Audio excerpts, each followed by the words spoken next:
Hello everybody, I'm Charles Grant from the Centre for European Reform. Welcome to this seminar in hybrid format with James Miles of The Economist. We're going to talk about looking ahead to the 20th Party Congress, which will take place probably before the end of the year in the autumn. We've got about a dozen people in the office in London and many more people online, and we will make sure everybody who wants to gets a chance to ask a question. James's opening remarks will be on the record, but the discussion afterwards will be off the record. I'm going to ask James to speak for 15 or 20 minutes to get us going. Those of you who know China well know that James has been one of Britain's leading experts on China for a long time. I met him the first time I went to China more than 20 years ago. He spent much of his life in China, much of it for The Economist. He's now back in London as having edited the China section. He's now, what's your title, James? China writer at large. China writer at large, not to be confused with China writer at small. So really, I think we're obviously going to look ahead to the Party Congress. We were bound to move into the question of what China thinks about the war in Ukraine and how stable China really is. It seems on the outside to be rather stable, but maybe it isn't. And also, I'm sure we'll get on to the question how it's coping with COVID, or not coping so well as it used to do with COVID. But that's enough from me. James, tell us what you think about the 20th Party Congress. Well, I have to say, as I was thinking about this topic, that it occurred to me that this will be the 8th Communist Party Congress that I will have covered by the time the 20th Congress is over, which really kind of dates me in terms of longevity, bearing in mind that there are 5-year gaps between these congresses. So that takes us back to the 13th Congress in 1987. I wasn't actually there for the 19th Congress 5 years ago, and I almost certainly won't be there for the 20th Congress. I think COVID restrictions and a general downturn in China's relationship with the Western media will make it very difficult to get visas for that event. But I'll certainly be paying close attention to it from London. These are, of course, events that follow a very similar kind of script, largely unchanged over the time that I've been covering them, with, I think, the only significant innovation having occurred at that 13th Congress in 1987, and given how analysts of China tend to seize on the minutiae of things, this wasn't big, but it was for us looking at the TVs very exciting. And that involved, at the end of it, bearing in mind that it's not the Congress itself that actually anoints the new leadership. It's the first plenum of the new Central Committee that takes place right after the Congress, at which the new General Secretary is appointed, the reshuffle of the Politburo is announced. And then after that, and it only takes place over the course of a morning, the new leadership then comes out to meet the press. And what we saw in 1987 was Zhao Ziyang coming out in a small room in the Great Hall of the People. He was then, he had been acting General Secretary, he'd just been confirmed in that position at the first plenum of the 13th Central Committee. Coming out, clasping his hands together in a kind of symbol of greeting, but also almost of victory. This had been an extraordinary year in Chinese politics. And what was more important than that gesture, I think, was what followed. An impromptu series of question and answer with the press, with drinks. So the General Secretary walking in front of us journalists and us raising impromptu questions, nothing scripted, all totally informal. And that was the last time that we ever saw such an unscripted event at such an event. Tiananmen ended that kind of, even that relatively small innovation in terms of informality. And what we've seen since then is much, much more according to a clearly established playbook that involves very little access for the Western media. So bearing all that in mind, what are we now looking forward to at this Congress? First of all, we don't know exactly when it's going to be. It could be any time in the second half of this year. We suppose it might be in the autumn, November, given recent precedent is fairly likely, but we can't say that for sure. And I think it won't be clear until a Politburo meeting to be held probably at the end of the summer, late August, I would imagine, when we will get the date of the final Central Committee meeting of this particular 19th Congress. And then a few days after that, the 20th Congress. So the dates of those will be announced probably late August.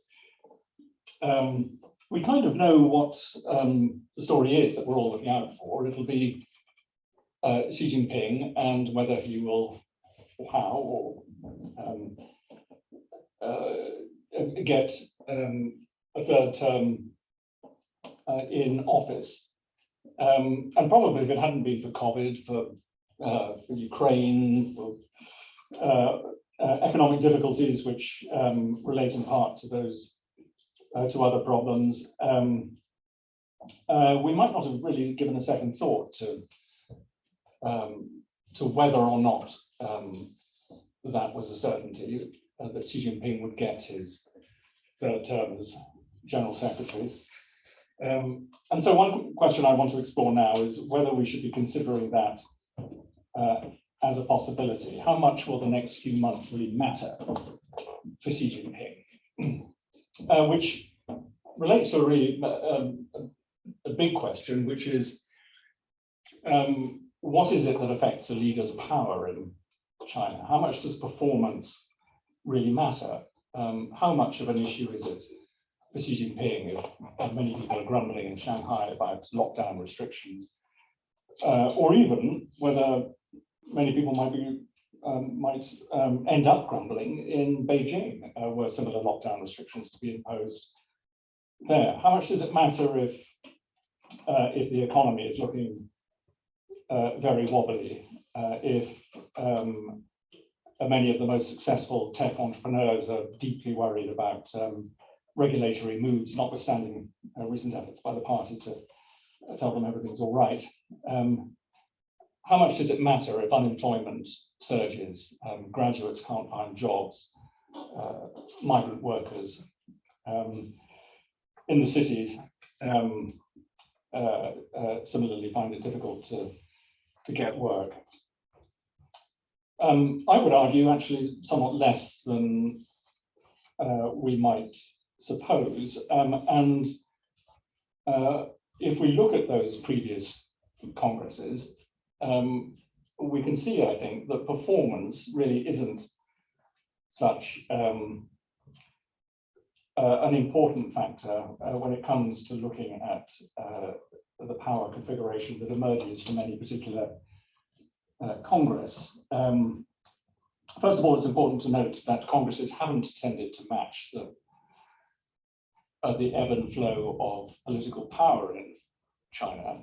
We like to imagine that a sort of regular 10-year cycle of change has been established, but in fact it really hasn't. And at that 13th Congress, when Zhao Ziyan came out with his victorious salute, of course it wasn't him who was in charge at all. It was Deng Xiaoping. Deng Xiaoping, the man who we suppose, well, not just suppose, he had said that he wanted to kind of change things, institutionalize succession arrangements, end the system of lifelong tenure for leaders. Deng was the man who remained in charge, and remained in charge pretty much well, until fairly close to his death at the age of 92.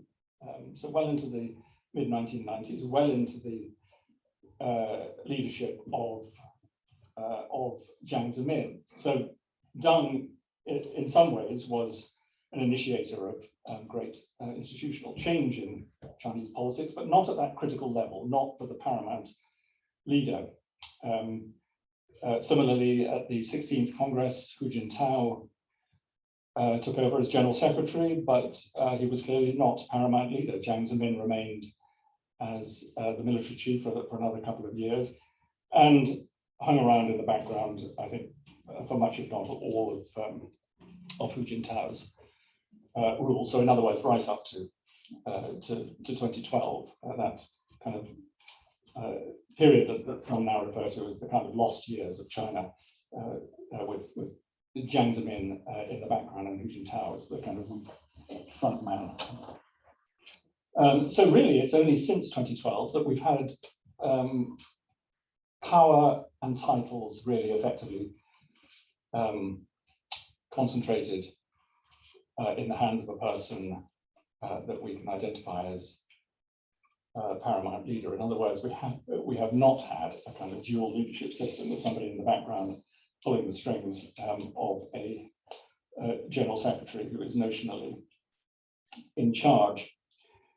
But if we look at those sort of critical periods leading up to changes in that, and the only sort of real leaders who count since the reform period began have been Deng, Jiang, and Xi Jinping, it's clear that an awful lot can go wrong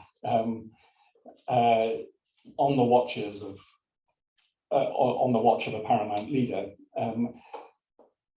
without that person's power really being called into question. The most dramatic example, of course, was Tiananmen and the questions that raised about the degree to which reform was responsible for destabilizing China. Deng very much in the firing line, of course,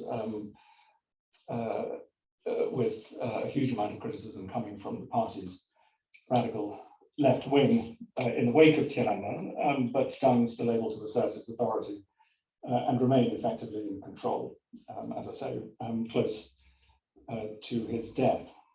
In the build-up to Hu Jintao's accession, we saw a lot of toing and froing in terms of internal politics. Tens of millions of people laid off from SOEs, bombing of the Chinese embassy in Belgrade, the EB3 incident, so upsurges of nationalist sentiment, much to the annoyance of many Chinese nationalists, that sentiment being suppressed and controlled very quickly by the Communist Party in spite of the demonstrations we saw in 1999 following the Belgrade bombing. Nonetheless, the party reined it in very quickly. Those were incredibly difficult times, but as far as the succession worked out, there was no discernible impact really at all. So having said that, in what ways will the 20th Congress still actually be important?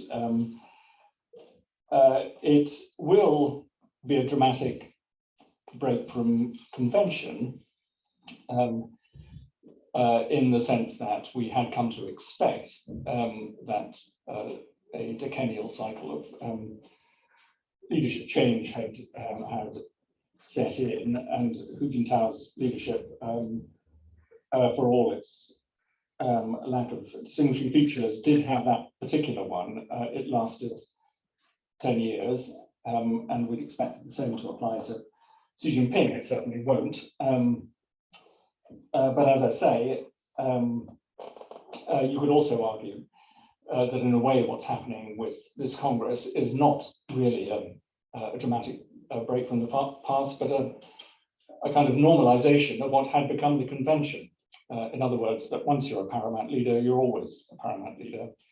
And Xi Jinping is actually now finally making this very clear.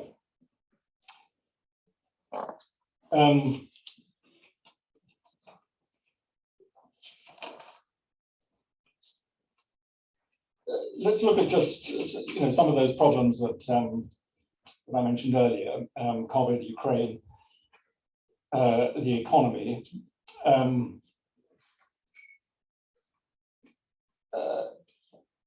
In terms of the kind of anger we've seen expressed in Shanghai, and may well see elsewhere as they continue to battle the virus,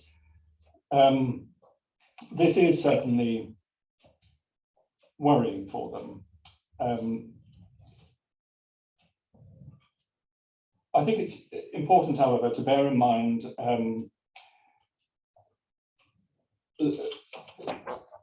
the factors that in the minds of Chinese leaders make up a true crisis, and of a domestic nature, that is. One is public discontent, and another is a division within the leadership. We can certainly see signs of discontent now in Shanghai, and that is a critical city. What's going on there, what's being said there is much more important than what was being expressed in Wuhan or Shenzhen earlier, or Jilin or Xi'an. Shanghai is where many members of the economic and political elite live. But what we're not seeing is that other ingredient, and that is division within the leadership. At least we're not seeing the kind of signs of it that we have seen occasionally in the past, and we saw eventually to quite a dramatic extent in the build-up to the 18th Congress in 2012, the campaigning by Bo Xilai for the top position that led to a white-hot struggle at the top levels of the leadership, and that we also saw in the 1980s in the build-up. The build-up to the 13th Congress in 1987, but that continued for the following 2 years until Tiananmen. It may be that the leadership at that level has become more effective at keeping its that kind of division secret, but I think we'd be seeing signs by now if more were going on behind the scenes. We have to bear in mind what it was that Xi Jinping was looking at in 2012 when he took power at the 18th Congress. It was a country that to him looked scary. A whole new middle class had taken shape in the previous 10 or 15 years. Social media had become a nationwide thing just in the past 2 or 3 years. NGOs, little ones, were springing up here, there, and everywhere. Color revolutions have been taking place in the Arab world and North Africa. And there have been raging disputes within at the very top level of the leadership involving critical parts of the security establishment. In other words, the person in charge of domestic security, Zhou Yongkang, had been involved in supporting Bo Xilai in this struggle with Xi Jinping. So a very unstable and unsettled picture. And that explains, I think, much of what we've seen in the subsequent 10 years, a ratcheting up of controls, purges of rivals, which are still ongoing just in the past couple of years within the domestic security forces. And that is really what continues to animate Xi Jinping at home. It's maintaining control. And we're going to see a continuing ratcheting up as the Congress approaches. I think what that means, and given what it has meant over the past 10 years, is that if there is any serious discontent at the public level, it's going to remain relatively marginal. And if there is any serious opposition at the very top of the system, it's going to be contained, with the caveat, of course, that we're looking at something that very, very few of us can get anywhere near. So surprises are always possible. So Xi Jinping will get his third term. The sort of big things to bear in mind, I think, are not really so much about the struggles that will take place between now and then, the personnel arrangements at the Congress, although those will certainly be interesting, and we'll be looking closely at who's in the Politburo, composition of the Central Committee, and so on. But really sort of bigger questions, and a couple of ones I wanted to highlight by way of a conclusion. One is that this Congress will not clarify succession arrangements. That will be unusual.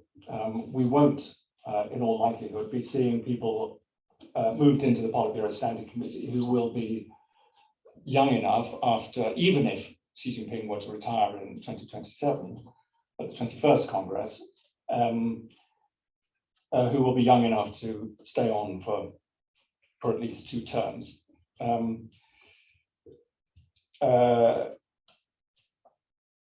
And that sort of touches on another matter that we should also bear in mind, in that, yes, paramount leaders can sort of stay on for as long as they like. Age, however, still does matter for all the others. And I think it would still be very difficult for somebody who was older than 68, which has been the conventional cutoff point, to move on into the kind of paramount leader position. In other words, begin their career at that level at such an age. I think that particular norm is likely to hold at this Congress. So in other words, even if Xi Jinping is changing the rules to suit himself, for everyone else, that retirement age probably will remain in place.